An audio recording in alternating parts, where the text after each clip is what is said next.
دغه خبره لږ داسې ماته راماته شوې ده، صحیح نه ده پیش شوې، رپورټ شوې نه ده صحیح. جهاد فی سبیل الله او قتال فی سبیل الله اوس هم شته او زموږ د ډېرو مسلو حل جهاد فی سبیل الله او قتال فی سبیل الله دی. د هغې نه بغیر زموږ مسلې نشي حل کېدی. د فلسطین مسله د کشمیر مسله ده او دغه رنګ افغانستان او عراق او شام لا خلاص نه دي.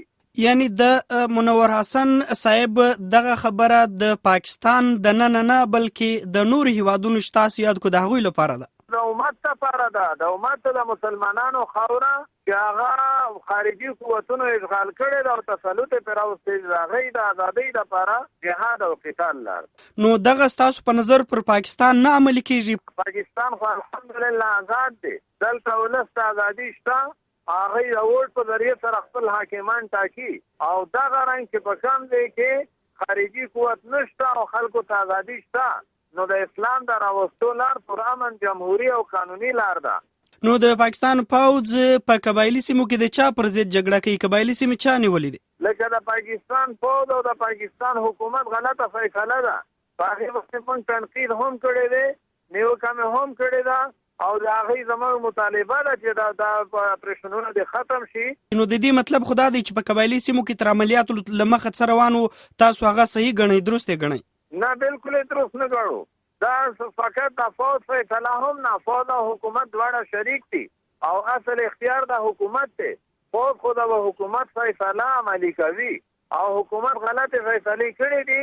د منور حسن صاحب د دریز یا د خبرې یو بل برخه دا و چې هغه ویل چې جمهوریت نظام چې دی هغه د مسلو حل نه دی. نو تاسو په پښتونخوا کې په حکومت شریک یاست، همدغسې په سینټ کې غړي لرئ، دا ستاسو له دې عمل او د خبرې تضاد نه دی؟ د منور حسن صاحب دا خبره غلط رنګ کې پیش شوې، هغې داسې خبره نه ده کړې چې جمهوري لار دغه نه ده.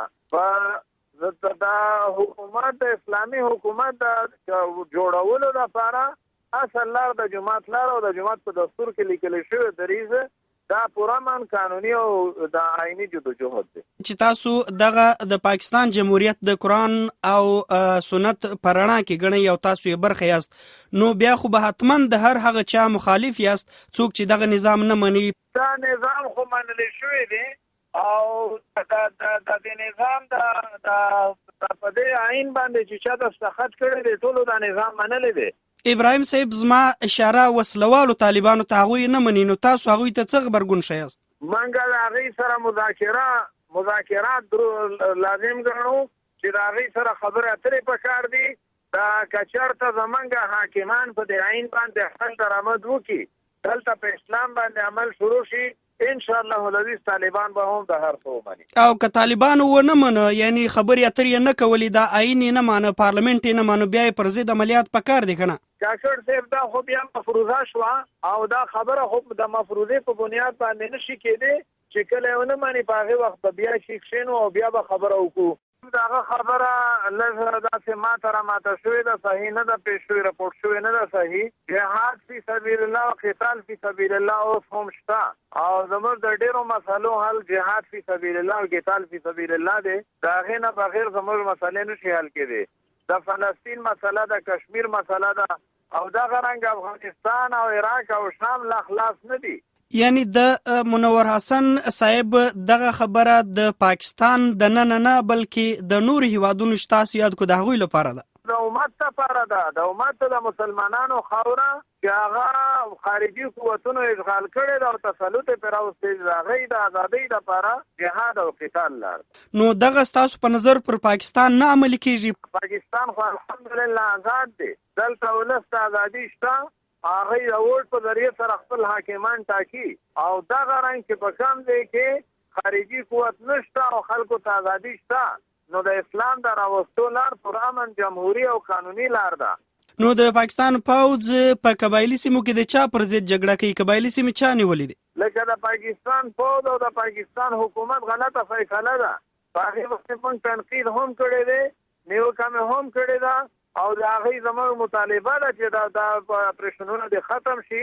نو د دې مطلب خدا دی چې په قبایلي سیمو کې تر عملیاتو له مخه څه روان وو، تاسو هغه صحیح ګڼئ، درست یې ګڼئ؟ نه بالکل یې درست نه ګڼو.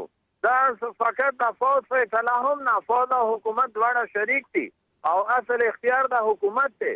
خو د حکومت فیصله عملي کوي او حکومت غلطه فیصله کړې دي.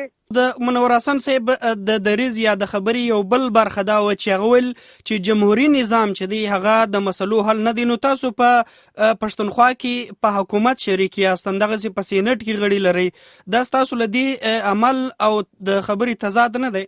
د منور حسن صاحب دا خبره غلط رنګ کې پېښ شوې، هغه دا خبره نه ده کړې چې جمهوریت لار دغه نه ده.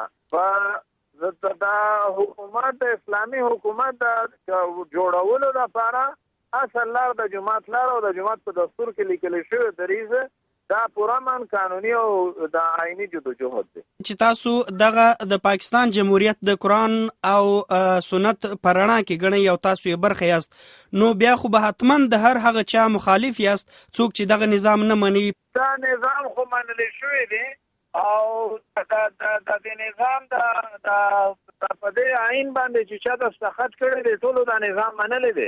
ابراهیم صاحب زما اشاره وسلوالو طالبانو ته هغوی نه مني، نو تاسو هغوی ته څه غبرګون ښیاست؟ موږ د هغوی سره مذاکرات لازم ګڼو چې د هغوی سره خبرې اترې پکار دي. دا که چېرته زموږ حاکمان په دې آئین باندې خپل درآمد وکړي، دلته په اسلام باندې عمل شروع شي، ان شاء الله العزیز طالبان به هم د هر څه ومني. او که طالبان ونه منه، یعنی خبرې اترې نه کولې، دا آئین یې نه مانه، پارلمنټ یې نه مانه، بیا یې پر ضد عملیات پکار دي که نه؟ کاکړ صاحب دا خو بیا مفروضه شوه او دا خبره خو د مفروضې په بنیاد باندې نشي کېدی چې کله ونه ماني په هغې وخت به بیا کښېنو او بیا به خبره وکړو.